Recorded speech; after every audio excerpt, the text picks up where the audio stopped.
l'appel au dialogue, l'opposition doit respecter et venir s'asseoir autour de Et la puis, table négociaire. dans tous les pays du monde, la responsabilité du dialogue incombe au pouvoir qui doit appeler au dialogue. Moi, c'est quand j'étais dans l'opposition que j'appelais au dialogue. L'opposition, elle appelle au dialogue. En Guinée, l'opposition appelle au dialogue. Au Kenya, l'opposition a appelé au dialogue. Au Togo, l'opposition a appelé au dialogue. Donc, nous ne sommes pas des enfants dans une cour de récréation. Nous traitons de questions sérieuses et graves. Donc, si on est un dirigeant politique responsable, on appelle au dialogue. Vous savez pourquoi on a un devoir de dialogue, une obligation de dialogue? Parce que vous donnez du travail, même mal payé, à 4 502 000 Sénégalais, nous avons une croissance à 2 chiffres. Nous ne serons pas là en train de discuter de 6%, 7%. Mais il y a une incompétence au niveau de la majorité de nos dirigeants politiques, particulièrement au niveau de ceux de la société civile. Parce que attaquer 4 200 000 chômeurs, c'est être ferme sur le code des marchés publics. C'est réviser le code des marchés publics. C'est le réviser.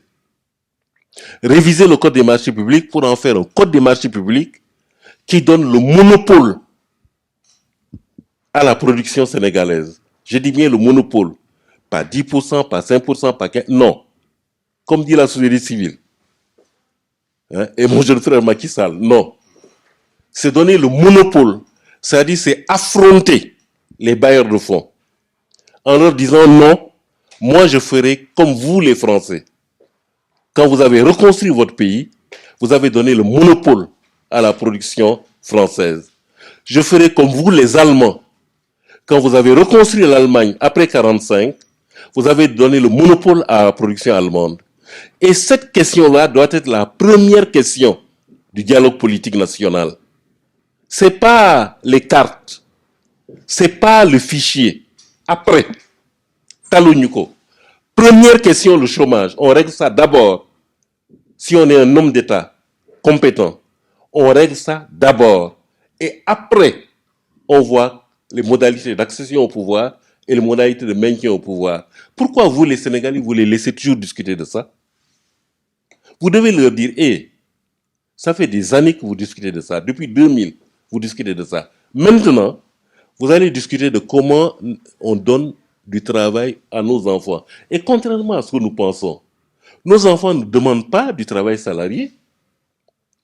58% de nos jeunes disent qu'eux, ils veulent créer leur propre affaire. Ils veulent être des auto-entrepreneurs. Ce n'est que 17% qui veulent être salariés. Donc, ils ne demandent pas à l'État de créer des emplois. Ils demandent à l'État de les aider à créer leur emploi, mais pas d'être embauchés. Près de 2 tiers de notre jeunesse ne demandent pas cela. Mais ce problème n'est pas traité. Si moi j'ai des reproches à faire à la DER, mais je ne vais pas mentir, dire que la DER ne fait rien. Ah oui. Voilà. Et pourquoi?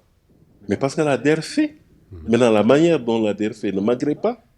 Mais la DER fait. Il faut d'abord reconnaître ce fait-là. Et puis en plus faire des contre-propositions. Mais ça demande de la compétence. Ils sont compétents sur le fichier. Ils sont compétents sur les cartes. Ils ne sont jamais compétents sur l'emploi. C'est ça qu'il faut régler dans ceux qui se disent acteurs politiques.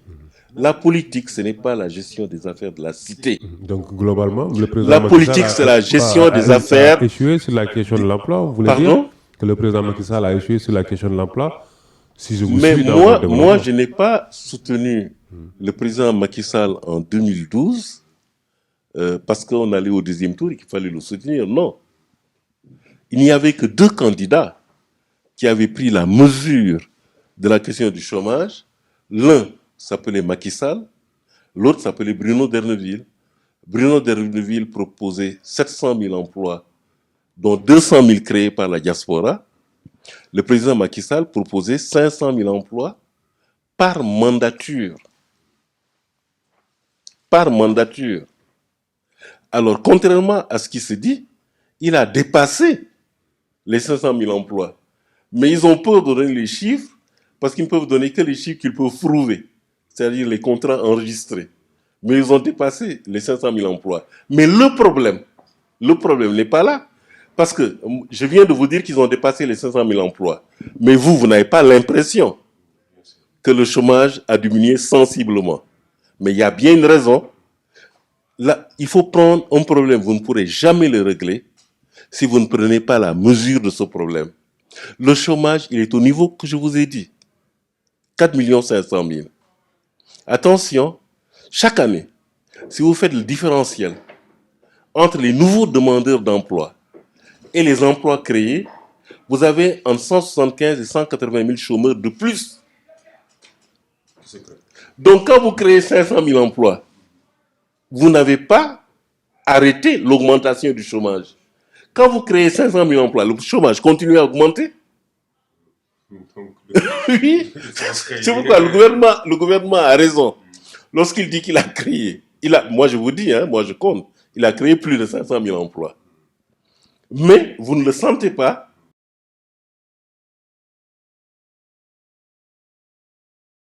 Oui, parce qu'en moyenne, ça fait moins de 100 000 emplois par an. À moins de 100 000 emplois par an, 100 000 emplois nets par an, mais le chômage augmente. Si vous voulez bloquer l'augmentation du chômage, il faut créer 180 000 emplois de plus. Il faut créer au minimum 200 000 emplois, au minimum, si vous voulez que le chômage reste à 4 500 000. Si vous voulez que le chômage commence à diminuer, il faut créer plus que ça. Donc vous voyez comment le problème est lourd. Ça ne mérite pas que ceux qui prétendent diriger ce pays-là s'asseyent. Encore une fois, on ne leur demande pas de s'aimer. On leur demande d'aimer le Sénégal. Le Sénégal ne mérite pas qu'ils s'asseyent pour régler ça. Pas pour en faire une question où on vient à la télé, à la radio, dans les journaux dire « Ah, le président Macky Sall a échoué sur le chômage. » Et quand vous regardez les programmes des uns et des autres, vous ne voyez pas de propositions sérieuses qui règlent cette question-là. Deuxièmement, mais nos enfants ne vont pas à l'école. Voilà nos problèmes politiques fondamentaux. Il y a 1 500 000 Sénégalaises et Sénégalais qui ont l'âge d'aller à l'école et qui n'y vont jamais. Il faut régler les grèves scolaires, c'est très important. Hein? Mais ça, il faut régler ça. Ça, c'est le deuxième sujet d'une concertation nationale des forces vives. C'est le deuxième point à l'ordre du jour. Avant de prononcer le mot fichier carte. Il faut régler ça d'abord. Hein? Vous qui parlez mieux Wolof que moi, c'est vous qui dites balangane nam ne fa. Mais nous n'est que guñu fa. Donc, réglons au préalable. Justement, c'est pour ceux qui posent des préalables. Discutons du chômage.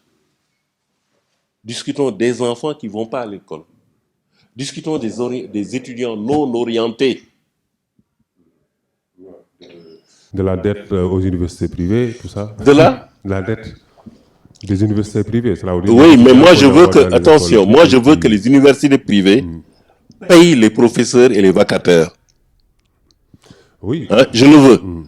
Parce qu'il y a des universités privées qui encaissent l'argent de l'État et ça fait 3 ans que les enseignants n'ont pas reçu leur salaire. 3 ans. Okay. Les vacataires n'ont pas reçu leur salaire. Mais il faut les appeler pour qu'ils viennent ici. Il faut les interviewer. Vous avez quelques noms des universités qui sont dans cette situation? Non, ce sont des amis. Ce sont des amis de jeunes frères. Des jeunes frères, bon, on ne peut pas les appeler ça. À moi. Si vous donnez des noms... ce sont mes amis, ce sont mes jeunes frères, ce sont mes confrères, ce sont mes amis. Ok.